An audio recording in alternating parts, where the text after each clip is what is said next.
Because understanding great literature is better than trying to read and understand yet another business book. On the Leadership Lessons from the Great Books podcast, we commit to reading, dissecting, and analyzing what we believe are the great books of the Western canon. You know, those books, from those authored by Jane Austen to plays authored by Shakespeare, and everything else in between, that you might have fallen asleep trying to read in high school. We do this for our listeners, the small business owner, the entrepreneur, the manager, or the civic leader who doesn't have the time to read, dissect, analyze, and even leverage insights from great literature to execute leadership best practices in the confusing and chaotic postmodern world we all now inhabit. Welcome to the restoration of the best of Western civilization here at the intersection of literature and leadership. Welcome to the Leadership Lessons from the Great Books podcast. Hello, my name is Jesan Sorrells, and this is the Leadership Lessons from the Great Books podcast, episode number 189. Opening up with a summary of our book today, because the book that we are covering is still under copyright, strict copyright, through Vintage International, and so we don't want to read too much from here. But we're going to open up with a summary of an idea.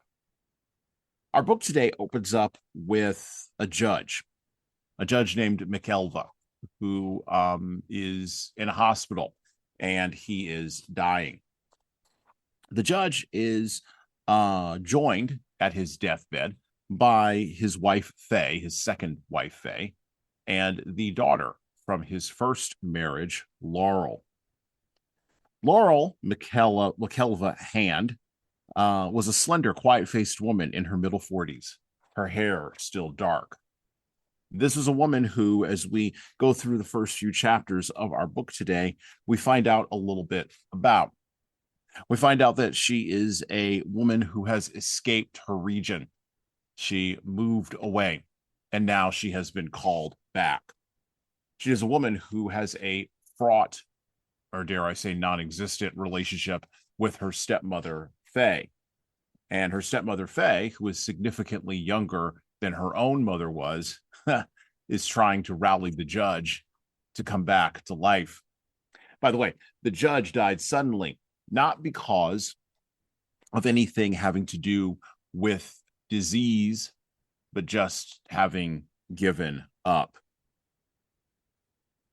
Laurel stays, of course, with the judge during the course of this opening to this book today. And she spent her time and read Nicholas Nickleby, and that seemed like it was endless. Matter of fact, she read to him while he was in a coma, understanding, of course, that coma patients can hear everything. Once, of course, Faye enters into the picture more, Faye attempts her own methods to bring Judge McKelva back to life.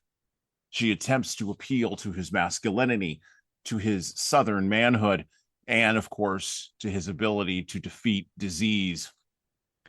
This does not work, and the judge passes away anyway. This opens the door to our action and to our movement, because this book is not about a funeral, or not about a judge's death. It is instead about everything that happens afterward, and the way in which Laurel and Faye and all of the other characters in this book react to and respond to, in a very regional and very specifically Southern American way, to death and to what it brings to their lives. And so we are going to be summarizing and talking about probably one of the better books by any female author of the late 20th century today on the show. We're going to cover a book I think you should pick up, The Optimist's Daughter by Eudora Welty. Now, during the most recent golden era of our time on streaming and cable television entertainment, several popular shows played with the trope of the witness who documents without fully understanding.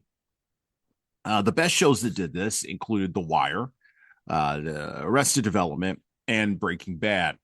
At least I think they were the best shows.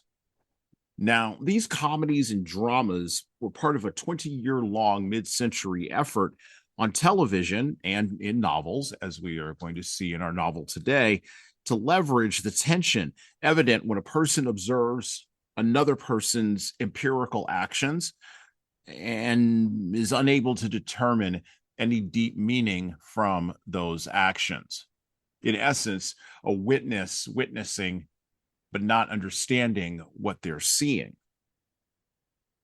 The challenge of determining meaning by witnessing another person's actions is one that was visited upon the West sharply because of the West's inability to collectively psychologically process the existential evil of the horrors of World War II. From the rape of Nanking to the trials at Nuremberg, the moral challenge that faced the West in a post-war context was how to call observable evil what it was, and without an appeal to the existence of a spiritual transcendent authority whose existence all parties involved in the prosecution of the war may or may not have agreed upon.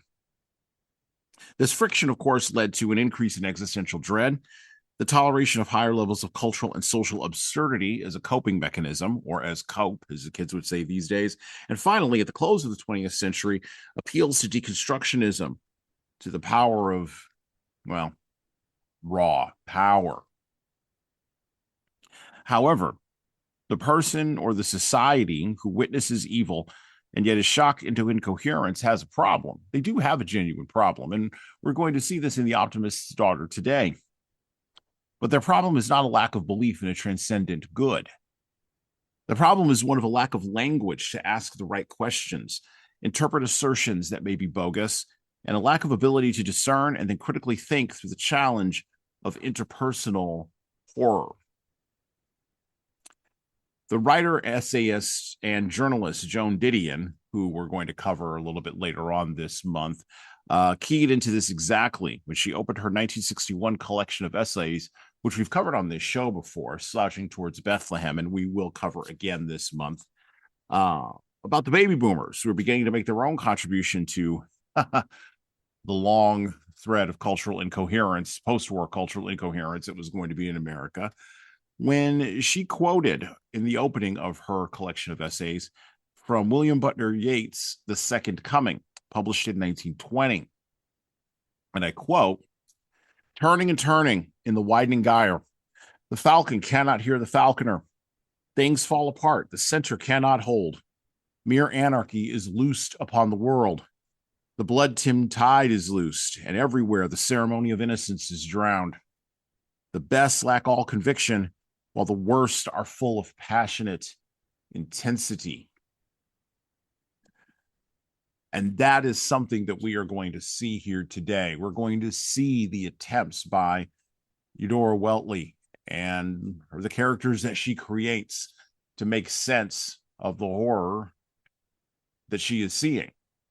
But a personal horror, the horror of the death of her father, and at a much larger level, the death of a way of life that she had known since she was born. Leaders, today on the show, I'm going to start off with a fundamental belief. I think we can describe what we're witnessing. Matter of fact, I think we have a moral duty to do so. There is objective reality, and documenting those moral challenges does require us to make moral judgments. But we must lead with the idea that we can do so first. And of course, as usual, along my journey here to explore some of these ideas and to discuss the challenges of the witness who documents is our regular co-host, Tom Libby. How you doing, Tom? I mean, if I was doing any better, Hassan, I would think I was off in La La Land. I'm doing so good, it's crazy. No, I'm doing just fine. Thank you for asking. You're doing so good. It's a level of insanity. You just can't describe it. You know, it's What's that line from oh gosh, from those old ESPN This is Sports Center promos? What was it? No, not This is Sports Center. Stuart Scott used to say this. Um, you cannot hold him, you can only hope to contain him. He is, dare I say, in fuego. And actually, that might not have been Stuart Scott. That might have been Dan Patrick. It was one of those guys. Well, I'm pretty sure it's Patrick, but that's okay. It might have Yeah. been Dan Patrick. Yeah, it might have been Dan Patrick. um, so we opened up today with a summary of the first few chapters of The Optimist's Daughter by Eudora Welty. I sent you a bunch of paperwork and a bunch of information on Welty. And I'm going to keep probably mispronouncing her name. It's Welty. But I tend to reverse the L and the T and the Y, so forgive me, folks. But it is Welty. That's her last name, the author's last name here that we're covering today. So Tom, I kind of sent you a bunch of information about her. You're coming in fresh to this. In looking at the information that I sent you and looking at sort of her life, what do you think of this? What do you think of this author? Are you ready to elevate your leadership journey through exploring the wisdom of the ages? Subscribe to the Leadership Lessons from the Great Books podcast on all major podcast platforms, including Apple iTunes, Spotify, and YouTube Music. You can also find us everywhere else podcasts are available. If you find value in our episodes, please leave a 5-star review on Apple, Spotify, and of course, YouTube. We need those reviews to grow, and it is truly the best way to help other leaders and lovers of literature discover this show. And thank you for your support. I found it interesting at the very least, and by the way, like I found it even more interesting that I had never heard of her, even though she won the Pulitzer in '71 with this book. Not that I know every Pulitzer Prize winning author. I'm not suggesting that I know all of them, but as you've seen on this in our past episodes, even if I hadn't read the actual book we're talking about, most times I've heard of the author. Like, Mm-hmm. so Yeah. I found it interesting that I actually had never heard of her. And I think before we hit the record button, and I'm sure you're gonna get to this a little bit more in depth and a little bit later, but I think your point about as we were talking before we started the recording, I think your point about her being a regional author kind of matters in this case, in my case, because of like not really being from that area of the country. She was never really brought up in our schools, or we don't really talk about her, so to speak. Even more so, I think it's interesting um, that she was in a relatively dominated environment dominated by black culture, but yet she was white. So I think that's another reason why we didn't really talk about her up here. I think she would have got more attention had she been a black author in a black dominated, region of the country. So I, again, I'm not saying she wasn't worth it or worthy. I'm just saying that I had never heard of her before, and I'm trying to figure out. I was trying to figure out in my brain why, because of what little I like when I started reading her bio and stuff like that seemed very interesting at the very least. Like, talking about she didn't it wasn't one of those things where she like grew up so dirt poor that she had to write her way out of her world. She kind of grew up middle class and kind of did her thing and went around very well educated.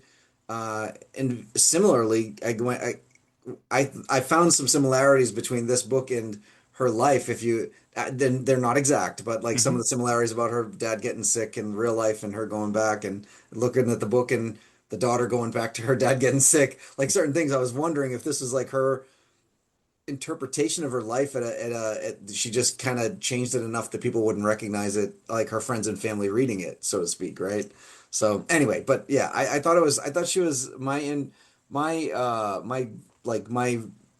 initial reaction to her was I would I probably would go back and read her at this point. Like I think it would be interesting to see what she has to say, especially considering she wrote for the radio station and stuff like that. Some of the jobs she held, like, it was interesting. And then to your point, she took a very similar career path as others and felt obligated to go into teaching, where today you probably wouldn't do that, right? Like a writer just wants Right. to be a writer and they're going to go write and they'll Yep. figure it out along the way. They may do Yep. odds and ends jobs, like, but a writer is a writer is a writer, so to speak. And but I don't think they had that opportunity in her era, like back in that time frame. So she seemed Yeah, to take a very no there was a lot of normalcy to her pathways, I think is what I was getting at. Like the when I yeah. started reading the bio.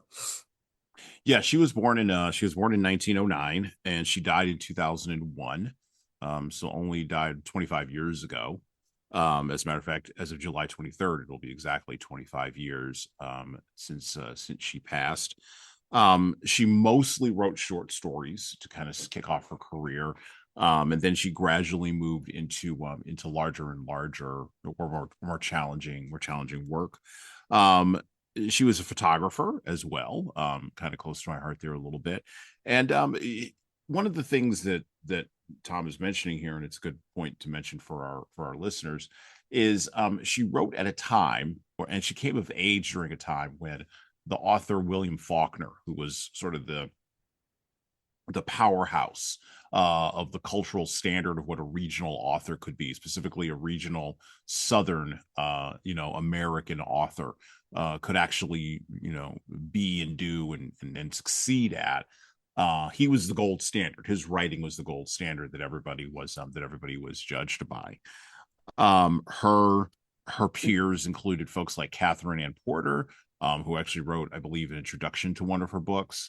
Um, Harper Lee, who we covered at episode number 109, who wrote To Kill a Mockingbird.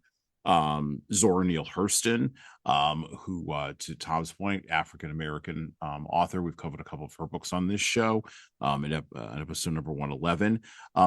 She, along with those other female authors, she wrote in that space that Faulkner pioneered.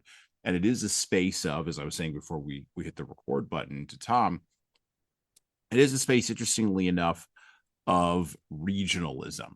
And I want to talk a little bit about that for just a minute, because I think that that's part of the setup for this book, that if you're going to read it, you've got to really understand that and really sort of imbibe that. Um, so if you are a reader or a leader who has been reading and consuming what we now call content, books, movies, television shows, I'm sure you've noticed over the course of the last 25 years that things have become more homogenized, more globalized. Now, part of that is because of the ubiquitousness of cell phones attached to the internet and social media. Part of that is due to what the algorithm pushes versus what it does not inside of those platforms and where people's eyes and ears are. But also, part of it is that um, you're going to get more homogenization when things are flattened, when content is flattened, when ideas are flattened, and everybody seems like they're saying the same thing. And that's one of my troubles with books written in the last 25, 30 years. And that's why I tend to not cover newer books on this show, because most of them aren't saying anything that's dramatically interesting or dramatically different than any other book you could get. Whereas if you go back to The Optimist's Daughter, or you go back to any books by Zora Neale Hurston, or you go back to books written by Catherine Ann Porter, they are not part of a global culture. They're very much part of a regional perspective on writing. And this is not just in the American South. You have writers that were specific to the American Northeast. You had writers that were specific to the American West. One writer that jumps out to me in particular is Charles Portis, right, who wrote the book True Grit. That we covered on this show and that the movie was made out of. And even when a book was turned into a movie, it still rang very specifically of being of a specific region. And other folks, other readers who lived in other regions of the United States recognized that author or that movie as being part and parcel of that region. And even to Tom's point, like, we didn't get this up here, quote unquote, right? Because it didn't match our region. That's all gone. All that all that all that all that differentiation has passed, and now everybody sounds like everybody else, and you don't get that with Welty. She said that her interest was in the relationships between individuals and their communities, and that stemmed from her natural abilities as an observer. And she observed people in her community, she observed people in her own place, she observed people in her own customs and traditions, and she even referred to folks who lived in the South as her people. Nobody talks like that anymore, Tom. Like that's all gone. Yeah. It's even a struggle for, I mean, you know this as a proponent of the native peoples and the native people's perspective and native people's voice. I mean, how hard a fight is it to avoid the globalization there? Oh, it's very hard. It's very hard. I will tell you though, one thing that surprised me one day, I was with a person from Russia. He was here visiting for business, Mm-hmm. and when he had said that like some of there are descendants over there of our native people, and it took a second for me to understand how in the hell that could happen, but then I remembered like some of the slave trade went the other way, right? Like Mm-hmm. so as the black and African slaves were coming over here, native people were being taken over to Europe as slaves. So Yep. yeah, like we have descendants like this connection over there. So I guess to your point, when those people start wanting to learn about the culture that they left behind hundreds of years ago, this is, similar to maybe somebody like yourself trying to look up roots from your ancestors, et cetera, et cetera. It it really is difficult for them. It's difficult Mm-hmm. to your, I guess, kind of circling back to what your question being. It's very difficult for them to find something so regionally located, or it for us maybe it's tribal affiliation. So you say like, I know I'm this tribe, so I can go research that particular tribe. That's fine. That's not easy, but it's at least a pointed direction to what you're talking about with regional writing. But if you're looking for like an overarching commentary about like say the Southwest, whether it be Navajo or Hopi or something like that, and you want to have like a general, there's no generalization, like Yeah. or not. I shouldn't say there's zero, but it's very difficult to find where you can have a single author that's going to write about several tribal affiliations in a way that makes them all make sense Mm-hmm. and makes them all true to form and true to identity, right? If they're generally using overarching terminologies and stuff like that, somebody's going to be irritated that they wrote it that way. So you're right. It is very difficult in that sense to find something that's generalized like that. Well, and I'm seeing something, and I pointed this out this year on the show during Black History Month when we covered African American authors, and I pointed it out last year, and I pointed it out the year before that because I've been seeing. I haven't not even seeing. I have a suspicion, not even a suspicion. I'm sensing the cultural wind blowing in a particular direction, and a lot of a lot of African Americans aren't ready for the cultural wind to blow in this direction, but it's going to blow this way anyway. At a certain point, and I know from a native perspective, we're all foreigners here, we're all visiting. Got it.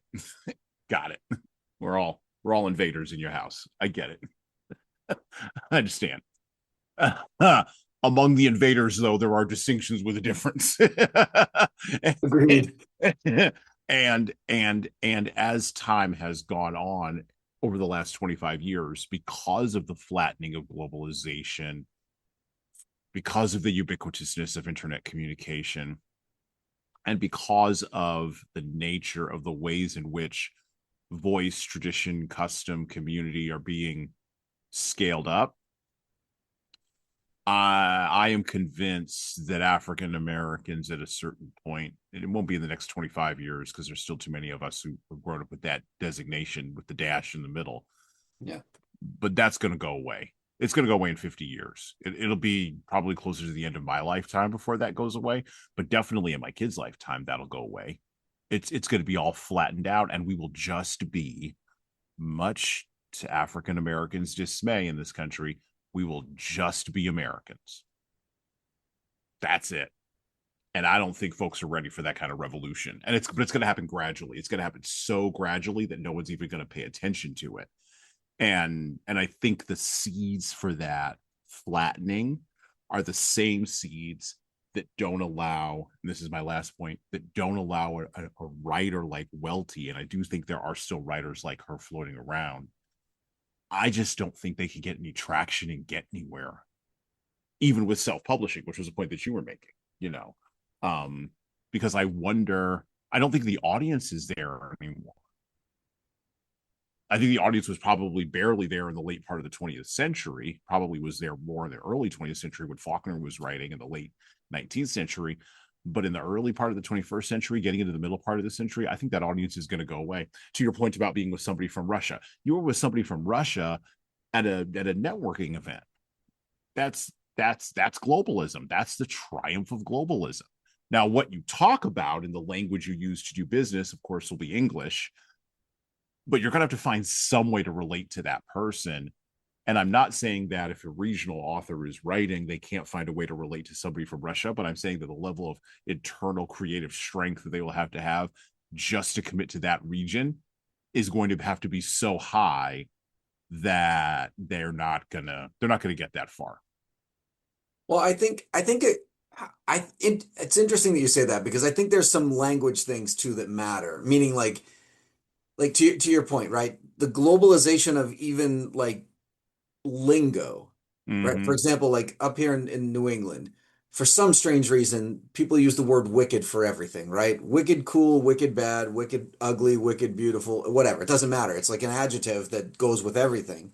Mm-hmm. So if you're a writer from New England and you're writing things like that, and somebody from Russia picks it up, to your point about global flattening, it's not lost on them anymore. They could just look it up. Like, what does New Right. England mean when they say wicked? Like, and then they start understanding our lingo to the point where it's not a regional writer anymore. Like, I'm Right. agreeing with you, but I'm using Mm-hmm. like a very specific example of how Oh so yeah. people can understand what you mean by this is like when I remember as a kid when I read certain things, there was no internet for me to look up what it meant. I just had to move on and say, oh, that must be a regional thing down there or up there or over there or whatever it is. And I went and tried to interpret it myself and moved on. But Yeah. I didn't feel like I was a part of that culture, a part of that region. Whereas today, people would do that. I can tell you, I know people personally that would just look something up and then all of a sudden adopt it and be like, oh, and wait, no, this is something they only say in Texas. Like, why would you say Right. that? You know what I mean? Right. Like, why would, but you read it in the book somewhere that you like the book, so now you're going to use it. Or they say things in England. There are certain words that they use in England that are very frowned upon here, and Oh I'm yeah. not going to say them, but there's one particular one that pops into my head very frequently that when they say it over in England, I'm just like, oh my God. And but again, I go back to if you read that from over, we might take it as offensive where they don't. Like, and that's that flattening globalization that you're talking about, where now people can just absorb whatever that culture is in that book or in that writing, and it's no longer a regional writing. Right. Right. Like the definition of regional writing is, to your It's point gone. about the dash and it's going to go away. I You know, I think there it's might gone be already. I think it's gone there already. might be some proud there might be a little proudness. Like if you go back to, I thought for sure we were going to avoid it on this episode, but we're not. If you go back to the film industry and the filming of episodic television, whether it's Mm-hmm. streaming or network, there is a certain sense of pride with visualization of it, meaning like when I see the cityscape of Boston in a show, that's kind of cool and I like that. And I can start associating my like I can feel the world like it's my world, right? Like but that's a visualization because as soon as they start talking and they butcher the Boston accent and I think it's so overplayed and I'm like nobody from Boston speaks like that. What are you doing? Like there's like they over accentuate the Boston accent for effect, right? Mm-hmm. So so there's I still think there's some pridefulness in that regionality of certain things when it comes to like film and in recording television, but I think in the writing it's different because you don't have that visual aspect. I think that I would agree with you if you're talking about, and maybe this is the next major sort of division, right? So we talked about in our most recent episode where we covered what was the last one we did? I can't remember. We do so many episodes, but the last episode that we did, there's been a Oh, couple. never mind. I just lost it. I just had it because we recorded it twice. We recorded it twice exactly because we forgot to press the record button. But I made a point in there that I think needs to be revisited, And the point is that, or not a point, but I made an observation, right? I think that the division between, oh yeah, because we were talking about Taylor Sheridan's myth of not Yes. being able to, sell a story that occurs in a rural area Right. to television and movie executives, right? Because they've committed, according to him, since the 1970s to only showing stories that come from an urban area or based in urban environments, right? Now, whether that's psychological manipulation, a psyop, as the kids say these days, or not, that's a whole other thing altogether. We're not talking about it in that context. I'm bringing that up to say that I wonder, or to mention, or to wonder if the next great divide is not at a regional level in the United States. Maybe the next great divide is because you brought up Boston, right? So Boston is fundamentally different as a city than where I live in north central Texas. For I sure. live in a very rural, what would be considered by folks who are in Boston, it would be considered to be a very rural area. Now, it's not that rural to me, but it seems that way to people. The stories that are in rural areas and the stories that are in urban areas, I think that's the next great divide. And I wonder, just as I did in that episode where we were talking about this point a little bit further, I wonder if the next great sort of creative strength is going to come from a writer or an author in a rural area who's going to say, no, I'm committed to this rural area. East of Eden, that's what we're talking about it.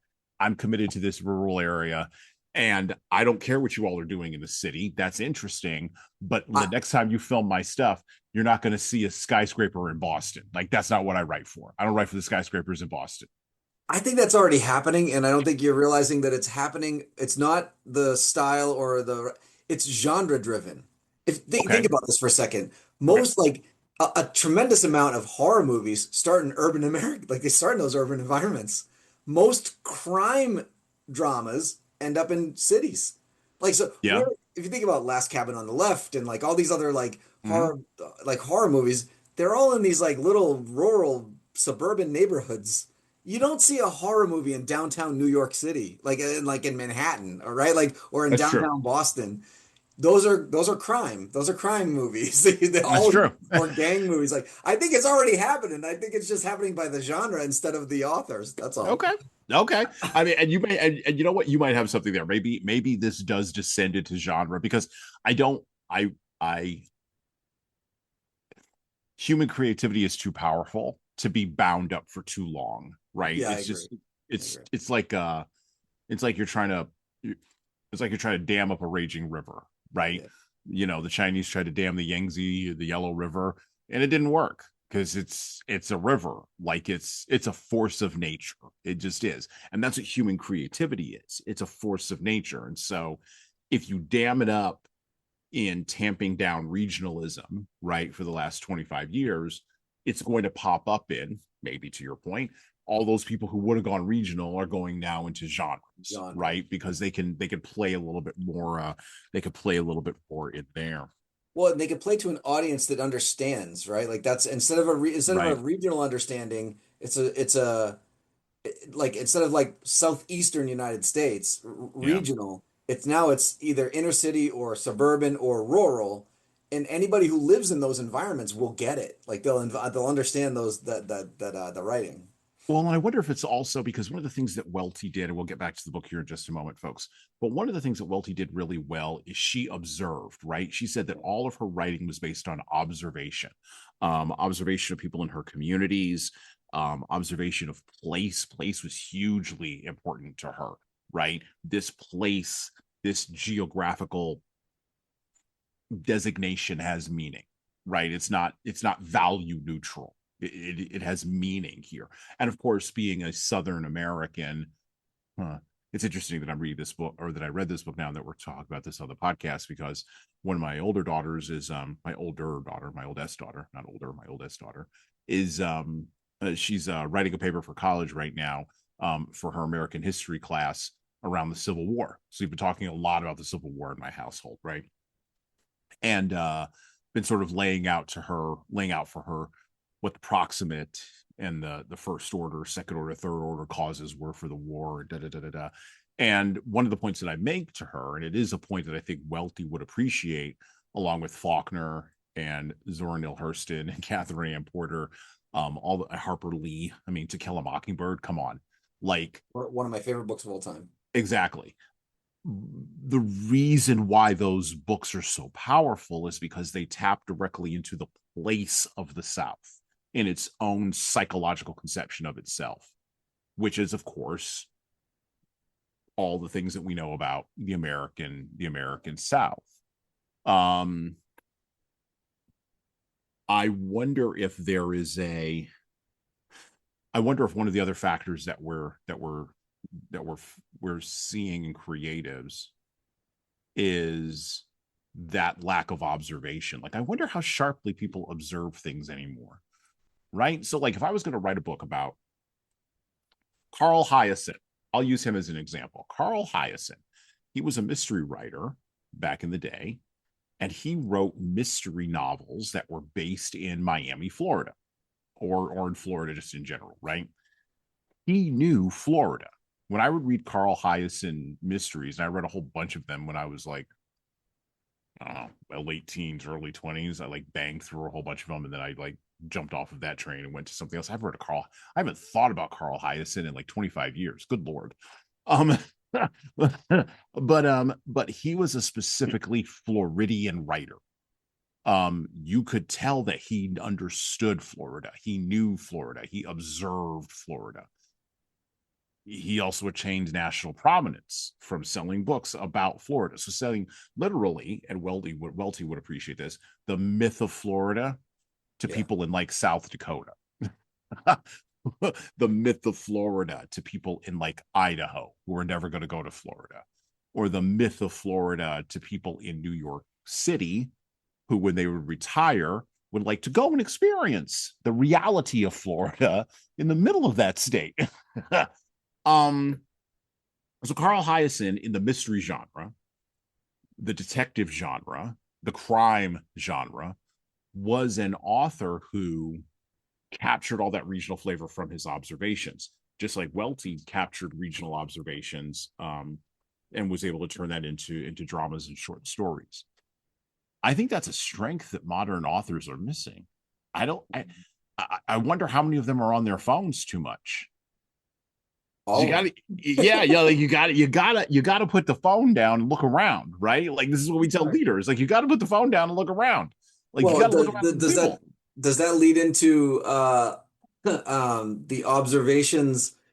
I wonder if our next generation of writers are going to do what you're asking them to do, but it's going to be through the lens of their phone, right? So like all of their observations are going to come Maybe. from TikTok or Instagram or Facebook, whatever, like whichever the flavor is, but and you're going to start seeing books written in that instead of, I guess it goes back to your point about instead of like the flattening of this flattening globalization thing is because now they're going to be seeing everything they see on their TikTok is from all over the place.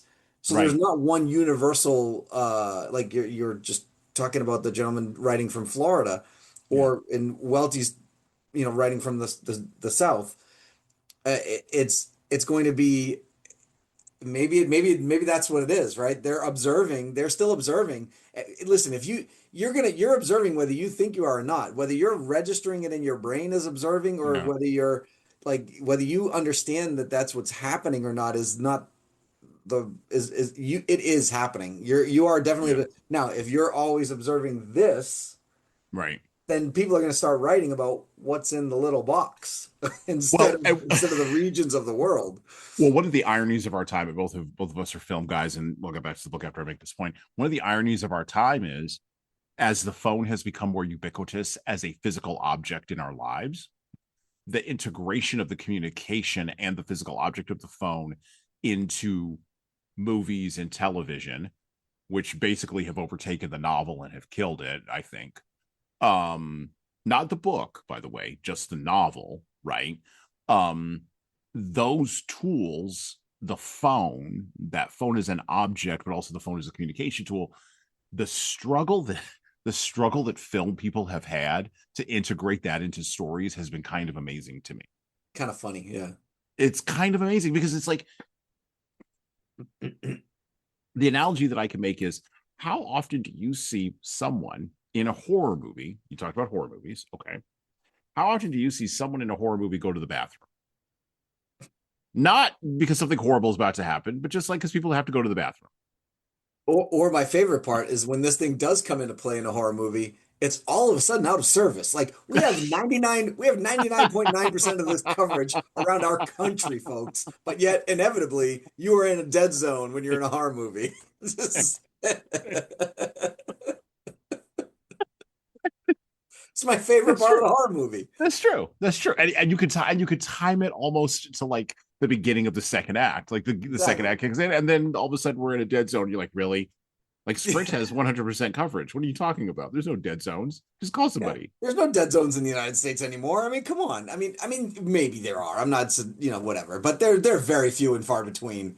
You know. There's a 15, not even a 15. There is a 10-minute dead zone between where I live and Dallas Fort Worth. And it doesn't even, it's not even dead. It goes from what do you call it? It goes from 5 bar 5G down to like 1 bar 1G. So I can still like stream an audiobook, and I've done that before. I just can't have a phone call. Hey, son, I can drive No dead zone. From New York City, which is 4.5 hours south of my home. Yep. I can drive from New York City, past my home, drive all the way up to Portland, Maine, which is another 2 hours north of my home, and never hit a dead zone, not once. See, that's, yeah. I mean, But but yet, that's but inevitably, there's a inevitably dead zone there's a everywhere. dead zone. I think they're getting clever to it now, though, because every once in a while you'll watch a horror movie where the phone doesn't work, and they'll be like, "Oh, there's some interference, like something's happening to the." Yeah, okay, so it's not a dead Okay. zone anymore, but you know, the cell tower's down because of the electrical storm or some jackwagon stuff. By the way,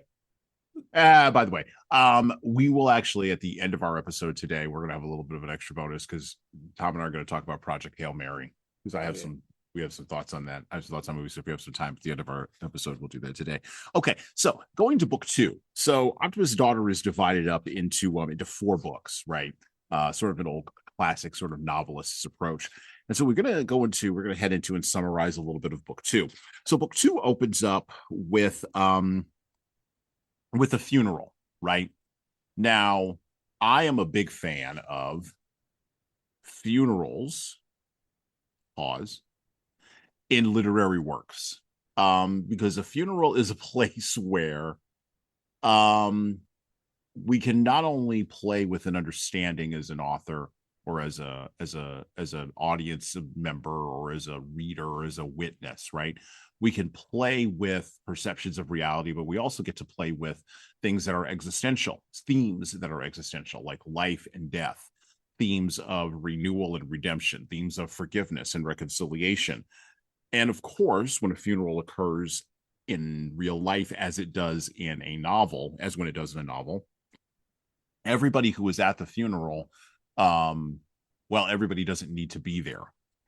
So in book two, we open up with Laurel McKelva returning to her father's home, and all 6 of her bridesmaids from her wedding that she had had years ago show up, and these 6 bridesmaids begin to help her navigate the funeral process. The community shows up to help her bury her father, the judge.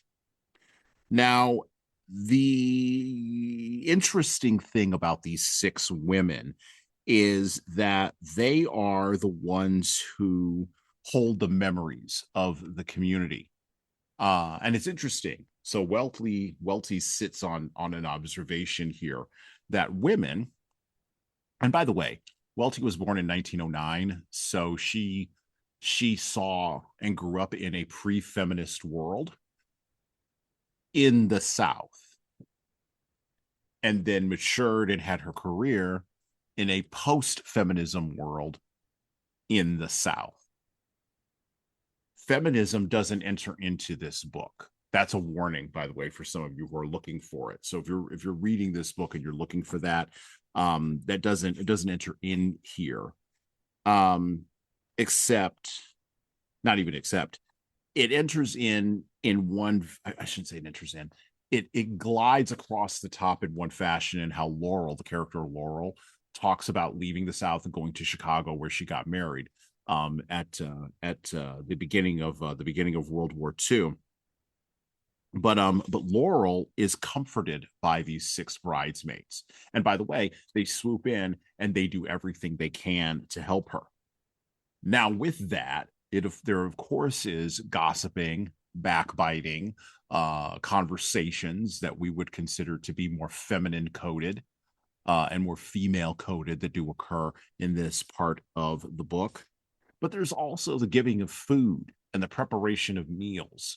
There's the turning down of the bed, and the African American maid returns, who used to work with the judge and who helped raise Laurel, returns to, of course, help her during her time of need. This is the coming together of community in the second part of The Optimist's Daughter. Now, a couple of other things happen in here too. So there's Faye, the judge's second wife, Laurel's stepmother, such as it were, and Faye's family comes in to the narrative in part two. And Faye's family is from Texas. They are not from Alabama, no, not from Mississippi, and they're not from Georgia. They are from Texas. And there is a distinct regional flavor given to them. As I often say about conflicts that happen across the world, we in the United States don't know the difference between XYZ ethnic group and ABC ethnic group, but they know the difference. Same thing here. People in the American South, they know the difference between folks from Georgia, Alabama, Mississippi, Louisiana, Arkansas, and Texas. And yes, I can tell you, living in Texas, they all talk dirty about each other. Absolutely. Still these days. States do still matter. And in this narrative, it matters as well, because the family of Faye rushes in and behaves as one of my old ex-girlfriends back in the day, their mother would have said to me, they behave like a bunch of wood ticks. Some old school terminology there. Finally, there are the men who help bury the judge's male friends. And the judge's male friends, the men in part two of The Optimist's Daughter, behave in a fashion that is old school Southern patriarchy.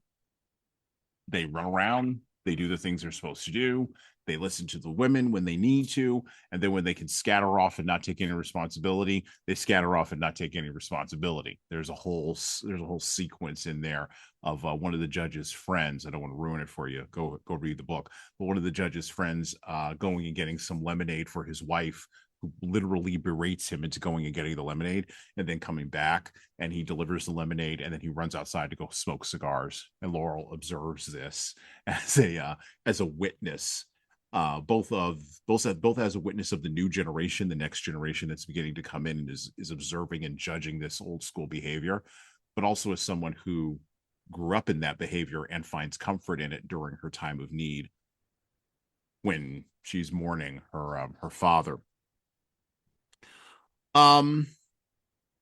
Welty hits on something in here in the second part of the book that Joan Didion also hit on. Another point that her and Didion, sort of share, where she's writing part two of this novel. And at one level, it operates as a regional documentary of behaviors of people in the South during that time around funerals. But she also engages with it at a social documentary level. She's making some social commentary on what she's seeing and what she's thinking about. And I think this is where Welty's genius is. I think this is what won her the Pulitzer Prize, because she's doing the social documentary without being heavy-handed. She's not being judgmental. She's merely saying, this is what we saw. This is the way that it was. And you make a judgment about it. Now, in our time, everyone documents everything. We talked about that extensively in the first part of the show with the phones and everything else. from every small aspect of their personal lives to the larger social moments of our culture. But no one ever stops to ask what documenting and making and sharing all of this quote unquote content actually means. Matter of fact, I think that historians of the future 300 years from now are going to wonder at the flood of irrelevancy that we have created. And I think they're going to be choked. They're not going to know what to do. They're not going to know how to sift out meaning. And I think they will come to the conclusion that we didn't know how to do it either. And I don't think that'll be a checkmark plus for us. I don't think that's going to be a good thing. So Tom and I were talking about something that I want to bring up here in a little bit of a different context. Previously, we were talking about this book and getting ready to prepare for the show. A couple days ago, we were talking about this. The issue of disinterested journalists. And Tom was going on a little bit of a rant about journalism. I don't know if he's going to revisit this here, but Welty sort of behaves like an anthropologist and a journalist and a social commentator without. She mastered journalistic, just like Joan Didion, early in her career, not later. Later, Didion got wackadoo a little bit on this, but early in her career, they both mastered, and they were both of the same generation, mastered the idea of that disinterested journalist where you couldn't sense what their biases were. And now we live in a world where everybody's a marketer all the time. We're all marketing all the time, whether we want to be marketing or not. We're marketing all the time. Even I am marketing right now. I cannot help it. We are all marketers now. But no one seems to know what meaning we can grasp from this. So I'm going to use Optimist's daughter and the funeral and all that I just set up there as a setup for this question, Tom. What does all of this mean? I'm going to ask you the existential question. What does all of this mean? Give us some meaning for all of this. That way, at least we'll have something on the internet that maybe will survive 300 years from now that can be found, because I'm not yelling nearly as loudly with my voice as I could be. That maybe in some quiet corner of the internet, some historian 300 years from now will find, and they'll go, Tom Libby got it. You know that we have other ways for you to engage with this show, right? We have bonus episodes featuring interviews with interesting guests, working, thinking, and of course writing at the intersection of leadership and literature. We have shorter episodes, 15 minutes long, relaunched for this season, featuring introductions of our books and the background of our featured authors, from Augustine to Jane Austen and Ernest Hemingway to Joan Didion. So, listen, subscribe, and check out those other formats, and tell all your friends in leadership and literature about this show. Good luck to them. I mean, I'm not sure. I mean, because all I got right now are some opinions, and as you know, they're pretty strong in this case, because kind of like you're leading to here. There is a major difference in what you just described as Welty's writing style, which is observational, no bias. I'm just going to tell you what I'm seeing. And that just doesn't seem to exist anymore. And because journalism has turned into marketing. And Right. and one of my frustrations, as we were talking, as you alluded to, as we were talking the other day, I cannot find anywhere anymore where I can just get factual data, right? Just give me what, and folks, listen, we all know what's going on around the world right now. We have wars in Iran, we have Israel doing this, Ukraine and Russia having this fight, et cetera, et cetera. We know that there's turbulence in the world. But I want to know what the turbulence is stemming from without somebody giving me to your point, their bias. Whether you, and again, whether you stand behind our current administration blind faithedly, or you are on the other side and you hate the administration with the passion of 1,000 suns. I don't care which side of the coin you're on, but give me factual reasons why you stand on that side of the coin. And nobody does it. Nobody is giving us factual information. Why are bombs being dropped here or there? Well, this happened, then that happened, then this happened, then that happened. The bombs dropped. Okay, now it's up to me to determine what side of the coin I fall on because of the factual data. If you have 100, this goes to me, this goes directly to the heart of a problem that I was told when I was very, very young. When I was very, very young, somebody asked me, one of my elders at the time asked me if I understood the difference between right and wrong. What's the difference between not right and Mhm. wrong, true or false? Sorry. What is the difference between true or false? And I Mhm. said, well, one is right and one is wrong. And they said, no, it's the majority. If the majority of people think something is true, then you are going to start believing it's true, whether it is or not. It's the true or false, it lies with the majority. And that's kind of what I'm seeing with journalism. If enough journalists say this is happening this way, then we all just follow that leader. It's very rare that you find somebody trying to buck the system, not because you have alternate views, just because you want to hear factual information. It's very strange to me that and again, I'm not saying I believe that, by the way, that the difference between true and false, or the difference between right and wrong, is the majority. I understand that is not how you should be living your life. I get that. But that was said to me when I was a young kid that had no other point of reference to understand the dynamics that they were talking about. So it's like it was the easiest version of that explanation to me. As I grew older and I started understanding what they meant by that, that was the shock. That was the shock and awe for me. Like that's what I was like, oh, Mhm. they're right, but it's not truly the definition of right and wrong, or the definition of true or false. It is just people tend to lead or follow like sheep to that majority. The like it's very rare that you find somebody that says we're not gonna, anyway, to go back now, circle this back, because in my opinion, journalists are marketers in a sense. They just need the clicks, right? Like, so they will say Mhm. and do wherever the majority leads them because they want all the clicks, because that's their job survival at this point. they're not being Mhm. they're not being hired by CNN or Fox News or ABC or whomever. They're not getting hired by any of those people to just dragnet it, right? Like Mhm. dragnet, just the facts, ma'am. No, they want clicks, which means you have to do something or say something to drive those clicks. You are marketing your opinions or your Mhm. biases. Mhm. That's the only way for them to survive. The problem is that is now leaking and seeping into everyday life because of these things. Yep. Right? Yep. Like, so now whether you speak loud or not, you're going to basically be judged by the number of clicks you get on this podcast, or a number of downloads you have on this podcast. So your success or failure is going to be based on the number of downloads, not on the quality of the content. Because you could have the Mhm. best podcast in the market right now, and if you don't have enough downloads to justify that statement, you're not making it. So So we all I turn will into say this. marketers. I do have the best podcast in the market right now. You are part of the best podcast in the market right now. And you're right. I don't have enough downloads to justify that. You're exactly correct.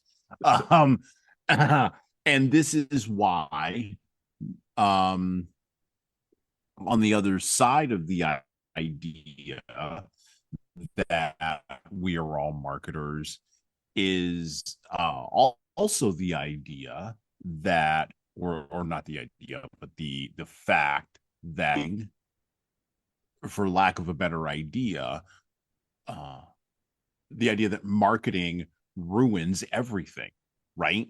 And it's not that the internet was this, like, pristine sort of virginal territory with no bad actors. That's never been the internet. Tom and I we've both been here since the dark magic, the rails for the dark magic were originally laid. We've been around here for a while. Yeah, you It was remember Ask never. Jeeves? Oh, I just saw today that ask.com finally just shut down, right? I was Did like, it oh really? I really? didn't even know that. Yeah, I didn't know that was still rolling. Good lord. Um, but my point is that human beings are going to be bad. Human beings are going to be good. This is just sort of the human nature kind of thing, right? The the challenge we have is, and Tom, you named it correctly.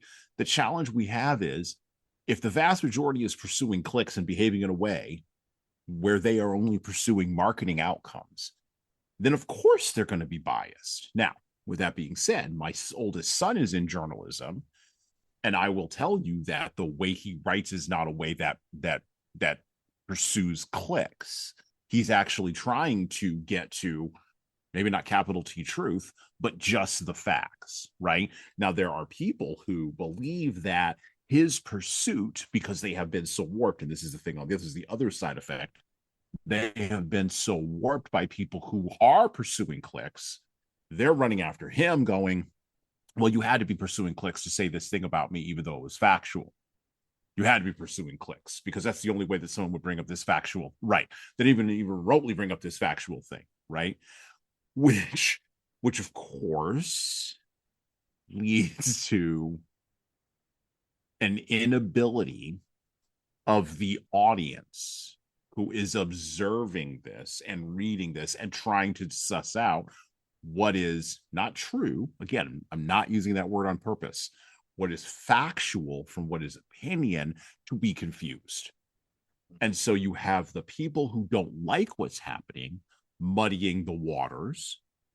You have the people who are manipulating the system, muddying the water. And then you have people who are seeking to navigate the waters, like myself or my son, in a way that neither muddies them nor further causes problems, who can't get traction no matter how loudly we yell. Which, by the way, I'm of the opinion that, and I'll just sort of preface this a little bit. This is sort of how I'm going to end today. I'm of the thought process now that actually speaking quieter is probably better rather than yelling louder. But that's for a little bit later on. So I know I saw you sort of have that. You sort of had that response, because this is what is happening, and it's still at the end of the day. And you know, people want to know what all this means. We want to know what it means, not necessarily like you pick something big, right? You pick like Ukraine and Iran, and these are big things. Yeah, okay, because they're things everybody knows. I'm less interested in what those things mean, and I'm more interested in what the tax abatement promises mean for my community around data centers, which has nothing to do with anything that you're doing in Boston, right? It has everything to do with what's happening in my local community. I want to know what that means.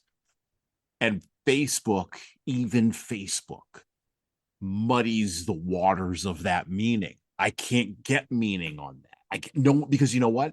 The people, and again, it's a smaller microcosm of a much larger thing at scale that you're seeing with larger international events. So we've scaled down that sort of marketing behavior to the average person, and that's been deleterious. That's been damaging to our culture. That's why we can't communicate about the same things.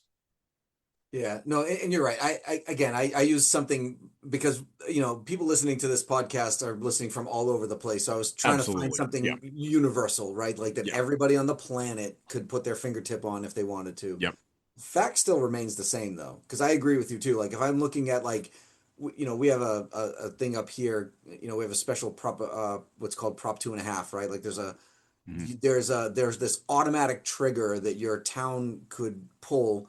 It's called a property tax of 2.5%. So it's an automatic Prop 2.5 increase if they need revenue for something. Now they can only pull the trigger like X so many number of years. Like it's like once every 5 years or something like that. And I don't remember all the details to that. But the point is, to your point, when they pull that trigger and you want to know why, like, okay, what's going on that you need the revenue, like for the city, like you're like your abatement problem. Like we can't find like, oh, there was, a school blew up, or not blew up, but you know what I mean? Right. Blew up meaning like they needed to Yeah. expand a school, or they needed to pay for whatever it was, and you want to be able to justify it, and you can almost never find. But to your point, Facebook forums and all this stuff are just people throwing mud at each other, like, well, Right. and then of course every once in a while you try to get the voice of reason in those groups that say, hey guys, stop, you guys are neighbors, stop throwing mud at each other when you realize that the government can do this whether you want them to or not. Mm-hmm. That's why they call it a Prop 2.5 override. Like they can just do it. And you're just asking them for why and they're going to tell you out of the nicety, not out of the requirement. Like there's no Hmm. requirement that says they have to tell us what the money is for. But every Right. government official does just because they know we can vote them out, right? Like if you don't tell us what Yeah. it's for, we're going to vote you out the next election, you're gone. So they tell Yeah. us, but they're finding that information is literally like finding a needle in a pile of needles. Never mind the haystack. It's like a needle in a pile of That needles. And you just don't know which one you're grabbing onto to try to figure out what the hell's going on. So I agree with you that it's like the muddying of the waters is not. And by the way, we're not picking on journalists here because to your point with this Facebook forum situation or Facebook group posts, whatever you're talking about, it's not just journalists, it's everybody. Like people it's will everybody. say something in those forums just to get reactions from people. Correct. They're not saying it because they're trying to add to the conversation or they're trying to clarify something. People will throw comments in there just to see how people react. And that's not helpful. Stop Well, and doing that that, guys. Like it's not, like it's well, not helpful. and that's even before we've gotten to the trolls and the bad actors and the bot farms that are offshore Exactly. that are mucking around in our internal infrastructure. And by the way, where we're mucking around with our trolls and our bot farms in our country, in other countries' infrastructure, because everybody's doing it to everybody else, right? This isn't Yeah. just something the Iranians happen to be doing, or the Russians happen to be doing, or the Chinese and the North Koreans happen to be doing. The United States is doing it. The British are doing it. The French are doing it. The first world, whatever that may mean, the first world nations are doing it to the third world nations. Everybody's doing it to everybody. this Yeah. this is this is the problem, and there's no meaning behind it. To your point, Tom, it's just trolling. It's getting a reaction to get a reaction. It's I'm not saying, I'm just saying, and then go ahead and saying the thing, and then they just walk away. Like I something some was it today, might have been today, maybe it was a couple days ago in preparation for this podcast, but apparently somebody ran their mouth in England online about some boxer or something, and the boxer like actually showed up to their house, like found out where this person lived, because of course everybody can be doxxed on the internet, and like showed up to this person's house and was like, "You're gonna say that to my face?" And the guy's like, "Oh," and apparently there was like a whole like commercial ad campaign about this, like, don't say the things on the internet that you, and of course they use it because there's no free speech laws in the UK, and it's libel and blah blah blah blah blah. So there was a larger sort of state cultural apparatus behind this thing, and those kinds of things work other places. The reason they don't work here is because we have this thing called the First Amendment. And as Dave Chappelle infamously said, the reason the Second Amendment follows on the First Amendment is because you're free to say whatever it is you want to say in this country. Government can't stop you. But here's the but, you're going to need a gun.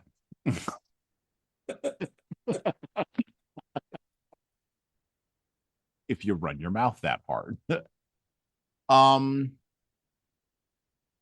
I still don't think we know what it means. We haven't really figured that out. I think maybe we got close to something with your idea of perception, and maybe that's the thing for leaders here is, you know, we could talk about perception equaling truth and what other people observe. But if you're observing something as a leader that makes no sense, I think it is incumbent upon you to go and figure out what that thing is, and why it makes no sense. I also think it's incumbent on us to, and this is why I started with the funeral, I think it's incumbent on us to revisit and rebuild traditions and structures and customs, because we've talked a lot about the internet and social media. One of the other knock-on effects of those tools is that it's convinced us that we can just sort of float along above things and just not be impacted by them, and that's a lie. That's a lie. And Welty, doesn't believe that. The culture that she came out of didn't believe that. Tradition was the thing that grounded you. Community was the thing that grounded you. Yeah. Family and even I mean nature. Like in part 3 of this book, um, it opens up with Laurel and her 6 bridesmaids who have come back to her house after they've cleaned out the Texas clan and everybody's gone home and the funeral's over. And yes, I did use the word clan. Clean them all out, right? Um, and and the 6 bridesmaids come over and they're all helping her garden. and they're gossiping and talking in the garden, right? And it's just six ladies talking in the garden to Laurel. And there's one of the things that's interesting about parts 2 and 3 of this book is there's such a sense of community. Like at first I was like, oh, I'm reading this. And as a man, men perceive community differently than women do. Yeah. And how that grows is different than how it grows among women. But you could definitely see that like Eudora had sat down with not even sat down, had seen women behave like this, older women behave like this, and pass along these traditions and engage with the nature, such as it were, in the garden bed, and use that engagement as a way to grow relationships between people. And by the way, they're still gossiping the way that people gossip on Facebook. That's not gone away, but it was only the six of them. It wasn't at scale, and everybody in the neighborhood wasn't trolling in. Mm. That's the fundamental difference. Um, yeah, the anchoring to small dramas and small things. Um, so let me talk about these women for just a second. The characters of Faye, Laurel, and four of the six bridesmaids who stuck around, Mrs. Pease, Miss Adele, Miss Tennyson, and Tish, they all hold memories of the past, and that's in part 3. Is it's all about the past memories of the judge, the past memories of Laurel when she was a child. It's kind of this attempt by these bridesmaids, these friends of hers, to build Laurel back up after the funeral had happened. And that's what great tight knit communities do for people. And that's the thing that we're missing by thinking that we could float above it. Um, you're a person, Tom, who not only out of your cultural tradition, but I think just how you're wired, the way you've talked. And we've never actually directly talked about this, but I do think that cultural memory is very important for you, just how you're naturally wired. Unfortunately, I think that that's again one of those things that's either dying or maybe needs to be renewed. Um, but I do think it's important for leaders to hold cultural memory. So how do leaders do that? Not just in an organizational structure, but how do leaders do that in general? How do they hold memories? Like how do they connect with people and do that? What are maybe some ways that they can do that? Because that's something that definitely jumps out at you from the Optimist's daughter. I think there's I think there's an awful lot to actually unpack there because I think it matters from which angle you're looking at the business itself. Meaning Mm-hmm. like so for example, when you're talking about sales and marketing, you have to have a pretty short memory and not allow the mistakes of the past to hold you in fear of trying to advance the future. Meaning like so just to give you an example, like you encounter somebody who is got a new product online or whatever, and you're suggesting they do maybe a social media campaign or something like that, and they go, no, no, time out. I tried social media, it didn't work. We're not doing social media. And that memory of them failing at social media is not allowing them to realize that social media today is not the same as it was 15 years ago, right? Like, so there are ways and mechanisms and levers to pull there that didn't exist 15 years ago, and that you should revisit this. But the holding on to those memories stop them from doing so. So it stops them from progressing into thinking that. Now, on the flip side, I was told, um, I remember working as very young. I was probably in my early 20s, and I was working for this senior VP level person, and this guy was just super nice, like super nice all the time. Even when he had to discipline, enforce a disciplinary action, whether it's putting somebody on a PIP or whatever, right? But he was always just genuinely nice about it, and he genuinely cared about you as a person, not you as an employee. Well, he did still carry you as an employee, but it went beyond caring about you as an employee, and it went into the realm of caring about you as a person. And I asked him one day, because again, as you know me, I'm trying to learn everywhere I can. I asked him, I was like, why is it important for you to do that? And it had nothing to do with like, it was just being inquisitive, right? Mm-hmm. And he said, well, you've got to be really nice to people on the way up because you're going to see them again on the way down. So I may be a regional VP of sales and sales now. It's like, but 10, 20 years from now, when I'm obsolete, I might have to go get a job from that person that I just put on a pip, that now they're the VP of sales and marketing, and now I would need a job from them, and they're going to remember that I was a human being to them first. Hmm. So that Hmm. theory of like remember things on the way up because you're going to see them again on the way down. That was very impactful to me when I was a young guy. Like when I was learning about when I was learning about leadership, that that put a peg in a place where I don't think a lot of people actually took from. Like that wasn't everybody's instinct to do that. Is, to be nice to somebody on the way up because you're going to see them on the way down. So I think, again, depending on which facet of business you're looking at, I think all of these things have they hold water, right? Like there's something to be said about letting memories go versus hanging on to the past. Like all of it matters. Like, and it's not a simple box to put everything in that says you should learn this from memories and then move on, right? Like Hmm. it's not that simple. And I think that we as people sometimes want something wrapped nice and neat in a little package. And we say, okay, this is how we do something. We learn that and we move on to learn something else. In this particular case, and holding on to memories, memories are so impactful to us that there are lessons to learn and there are lessons to unlearn because of them. And you need to be able to kind of go back to the well multiple times in order to kind of indicate what you're supposed to do next. Like the past will teach us for sure. You and I have talked about this so many times about like the past repeating itself. The more things change, the more things stay the same. If you have those memories rooted in that past, then you can go back to that well over and over to try to teach yourself how to anticipate things, how to have predict. We have predictive analytics built into us based on our Hmm. past. Based on our past, we can predict how we're going to react to a future event. Like that's we have a built-in, predictive. So memories allow us to use that. Memories are what allow us to use that predictive analytics on the inside. Now, real quick, from a cultural perspective, though, I think there are things getting lost that once they are gone are going to be so missed that we're not going to understand why we even missed them. I'll give you an example, and this will be a little behind the curtain here. So for any of you who are listening who happen to be native, I apologize for giving away some of our secrets, but this one I think is important because it directly goes to what you're talking about here.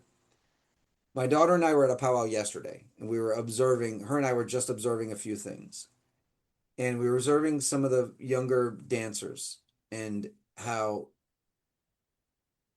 there used to be, and my daughter's only 24 and she has memories of this. When you wanted to be a particular style of dancer, there was a particular way that you would go and ask somebody to teach you. And today, nobody's really doing that because they're all online now and they just can watch the steps and learn the steps and they can learn, but they're not learning the meaning behind the dance. They're not learning that value that there's there's this intrinsic value to understanding how to ask somebody for help that from our culture is literally vital. It's like the root. It is the root of the culture of being able to look at an elder or look at somebody old, like, and ask. There's a mechanism there that you're supposed to leverage to so that that elder knows that you're sincere in wanting to learn, and the sincerity of the want is going by the wayside because we have just such easy access to the footwork or to the steps or the styles or the regalia styles that match the footwork, and we can just look it up on YouTube and watch a few steps and learn how to dance and just go.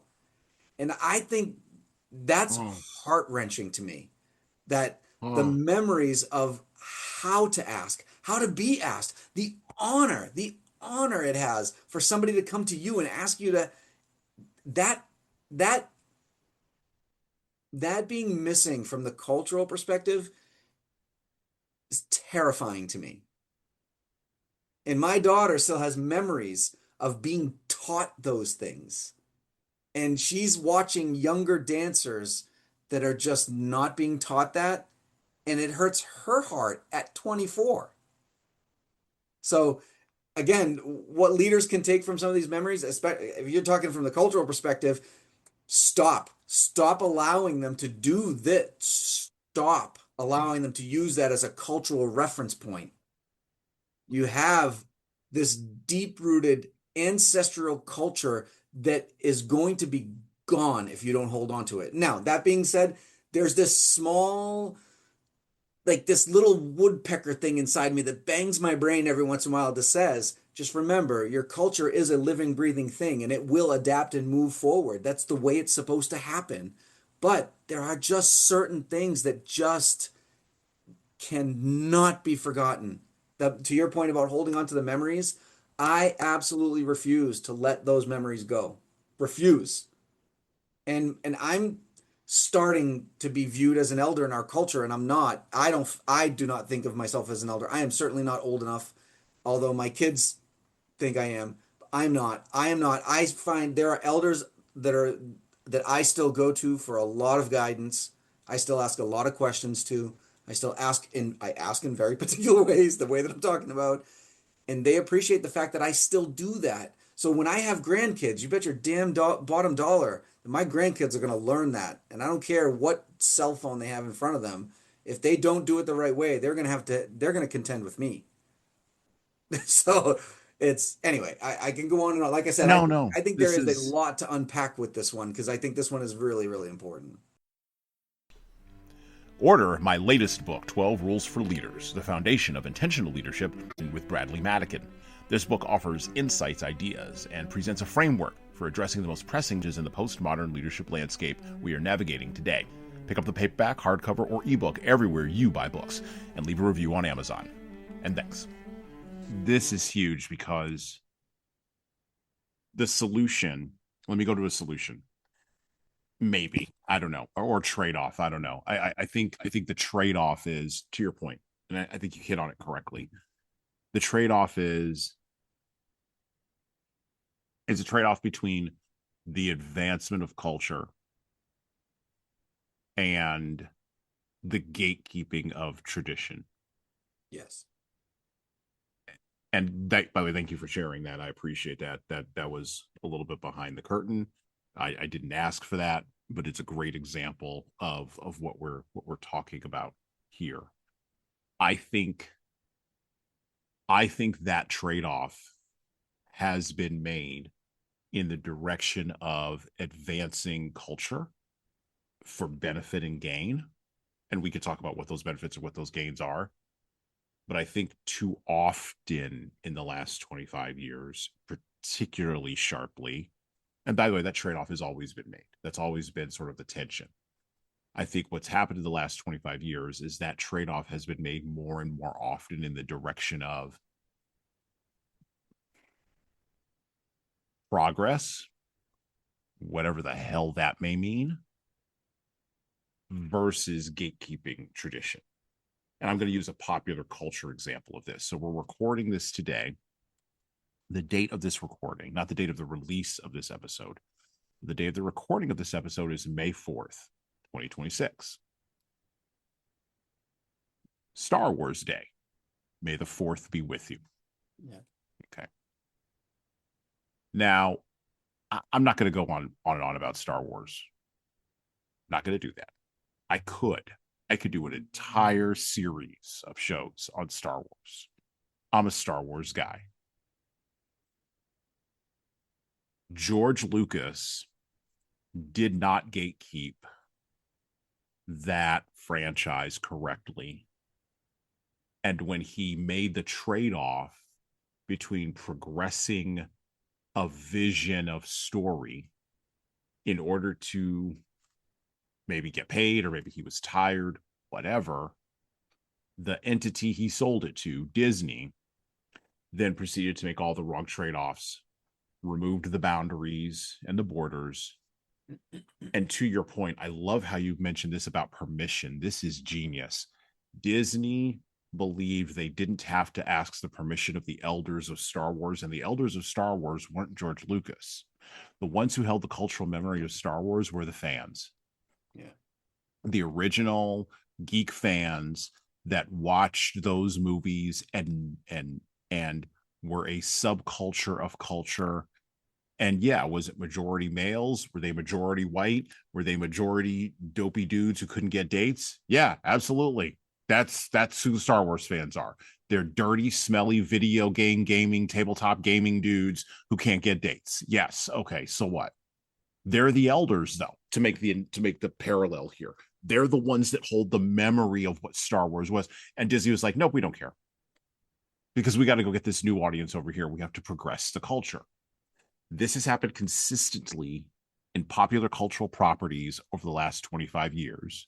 Yeah, for And sure. then when the people who hold the cultural value, who were never asked what their opinion was, when they riot online, then somehow they're the problem. Yeah. They're toxic. They're Right. the issue. Now, I want to be very clear. I am not minimizing what Tom is saying at all. What he No. gave is a very high example.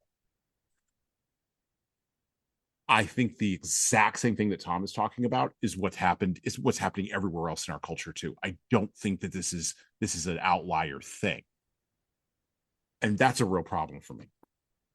It's a problem for me too. And to your point, when you say something about it, you're like you're old fashioned and you're not, you get labeled all kinds of weird things. And I don't even care if troublemaker or dissident or whatever. I wouldn't care about those. But I don't like when it comes back to you as being too stiff and Yeah. too wrapped up in the old ways.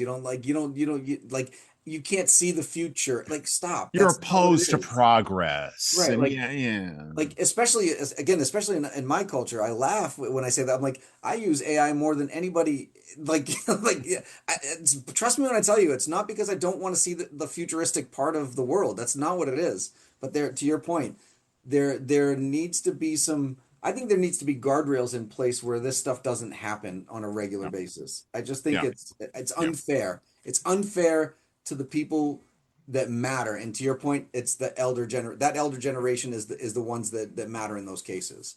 It's also the use of, and this is where technology as a tool is now neutral because it's not the technology's problem. Yeah. So the technology of the phone and YouTube disconnected, to your point, that the mechanics of being able to do the traditional dances correctly from the meaning of the traditional dances that was held by the elders at a if I may use the term, at a powwow, right? Okay. That separation was facilitated by technology. And if it hadn't been YouTube plus the phone, it had been something else that would have Right. separated those things, right? Okay. Now, with that being said, I think of the line from Jurassic Park, the original Jurassic Park, the great Ian Malcolm line. you were so, your scientists were so worried about whether or not they could, they didn't stop to think about whether or not they Yeah, should. they should. Yeah. Our technologists were so worried about whether or not they could. Our marketers were so worried about whether or not they could. The people who were tearing down cultural guardrails, like Disney, I'm looking at you, were so worried about whether or not they could, they didn't stop to think about whether or not they should. And every time someone calls pause and says, should we be doing this? They're getting the dirty end of the stick. And that's my opposition. That's my opposition. You know, the should we do this people, they're not enemies of progress. They understand that when you separate the mechanics of a thing from the meaning of the thing, the meaning always goes away and the mechanics stay, but now they're hollow. Now, question for you as follow up to this. You said your daughter's 24. My oldest daughter's 21. Um, my second oldest daughter is 15. Get ready to be 16 in about a spit of a minute, about a month and a half. That girl's going to be 16 years old. By the way, I just signed up to be her parent instructor, which you can do that in Texas, to be her parent instructor for driving lessons. Yeah. This is good. This is going to be good times. Um, um, in the under 25s, I think we can take heart. I think they're sick of the technical disconnects. I think they're sick of the surgery. They don't like what they've been left with. They don't like the technique without meaning. um I think you can take heart, Tom.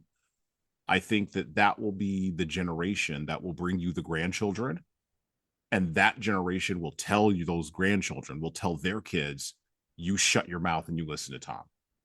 Yeah. Put that crap down and you shut up and listen to him. Well, I don't want to. This is old and boring. You don't get a vote. Be quiet. You don't. That's not. That's not a. That's not. I don't know how she'll approach it, but I Yeah. sense that if she's anything like my daughter, there's a lot of folks in that, as they call them, the Zoomers. There's a lot of folks in Generation Z that want that they want those two things clicked back together because they've been through the disintermediation with technology. They've been through the trade-off. They understand what's at the other end of the trade-off. Like I talk about myself as an African American who was born on the other side of the civil rights movement. I saw what happened on the other side of the civil rights movement. I would Jim Crow wasn't great. Let me be very clear. Okay. And the legal function as a technology of the Civil Rights Act disconnected the techniques from meaning in Black community, which is why Black community has, particularly underclass Black community, has floated ankylously in worse and worse ways for the last 50, 60 years. My generation didn't have enough power, nor were there enough of us to click those two things back together. And then the cultural flattening started. And I say these things and people don't even understand what I'm talking about, right? Yeah, right. It's already gone. It's too far gone. We have to go to, in my case, we have to go to the future because the past is just too far gone. We can't get back to the way Thomas Sowell was raised and educated. We can't get back to a pre-civil rights conception of African American existence in this country. We can't get there. The way the bridge is burned. It's gone. And so you're correct in defending that. And I think your daughter on the other side of that and other folks in her generation are going to be the ones that are going to do the yeoman's work of making sure that it gets maintained.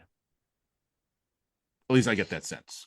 I hope so. I hope you're right. And to your point, I mean, I get that feeling from kids her age group as well, because again, they're the ones that are going to start having kids in the near Yeah. future. But some of the teenagers that are a little younger than her, like that 14 to 17, I don't get that sense from them. Yeah. Well, there's always so millennials and the millennials and the Gen Zers are going to have an out and out street war socially. That's already started. Because and this is how it always goes, right?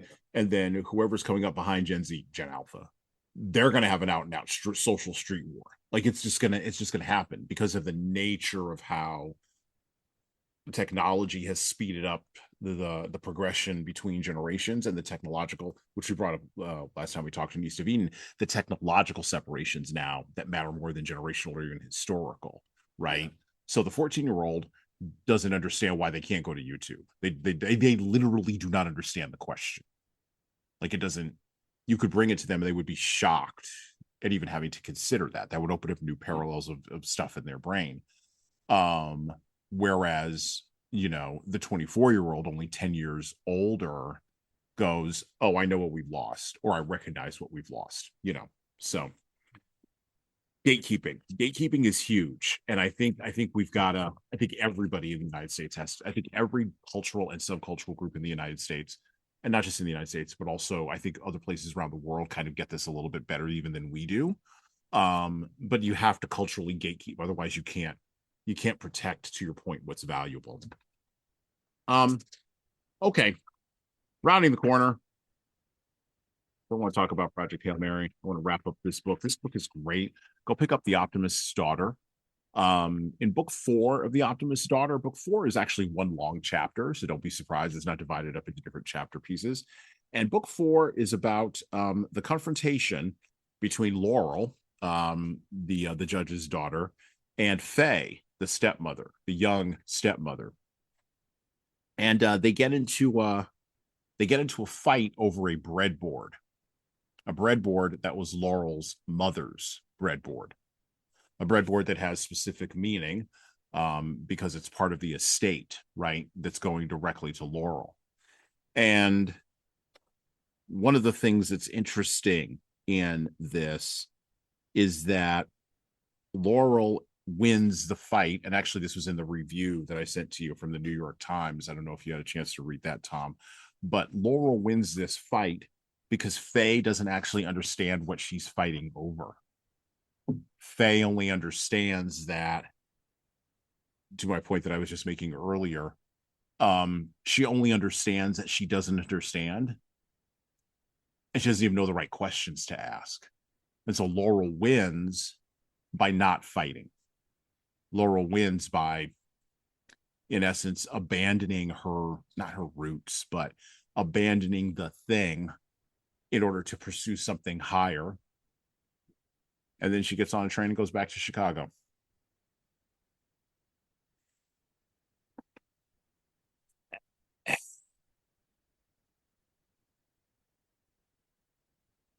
One of the points that I'd like to make at our close here today is that